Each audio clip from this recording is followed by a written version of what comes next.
ही रमज़ान जो महीनो जेको अची रहियो आहे, जंहिंखे अल्लाह ताला 3 हिस्सनि में तक़सीम फरमायो आहे। पहिरियों हिस्सो छा मग़फ़िरत,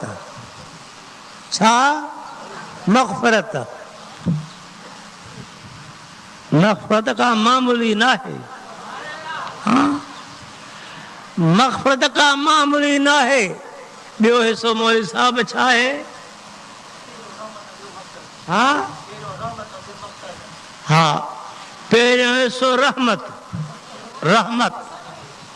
अॼु बि रहमत जो ककर बरसी रहियो आहे, अॼु बि कर्म जो ककर बरसी रहियो आहे, अॼु मालिक जे फज़ल जो ककर कर्म वारो बरसी रहियो आहे।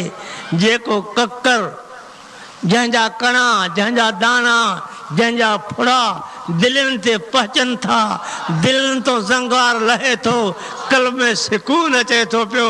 अल्लाह अल्लाह दिल बि करे थी अल्लाह, ज़बान बि करे थी अल्लाह।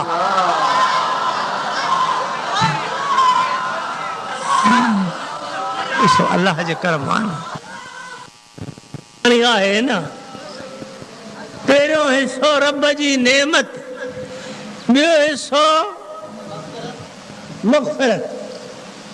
या अल्लाह दुआ घुरंदा, या अल्लाह मग़फ़िरत फरमा, अदा मुंहिंजी मग़फ़िरत लाइ दुआ घुर।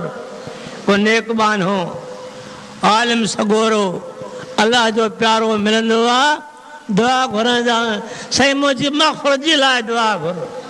त ही विचों ॾोहो जेको आहे मग़फ़िरत आहे, पोयों ॾोहो जहन्नम खां आज़ादगी आहे। पोएं ॾहे में अल्लाह पाक जहन्नम खां आज़ाद थो करे पियो। लिस्ट ते नाला लिखजनि था पिया, फ़रिश्तो हिन बंदे मुंहिंजे हिन रहमत वारे महीने जो अदब कयो, एहतराम कयो, ॾींहं जो पंहिंजी ख़्वाहिश खे रोके रोज़ा रखे, रोज़नि जो पूरो अदब कयईं, रातिनि जो जाॻियो, इन जो नालो दफ़्तर ते जन्नती करे लिखो। ही ॾहो विचों ॾहो आहे, पर इन खां बाद उहो ॾहो ईंदो जो मोमिन खे जन्नत नसीब थींदी।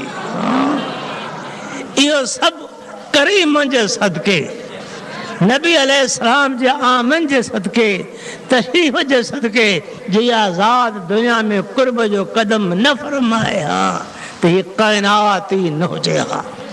पतो पियो त मुंहिंजो दिलबर, असां तव्हांजो साईं, यतीमनि जो यार, ॿिन्ही जहान जो वसीलो भरजलो, सारी काइनात जो असुल आहे।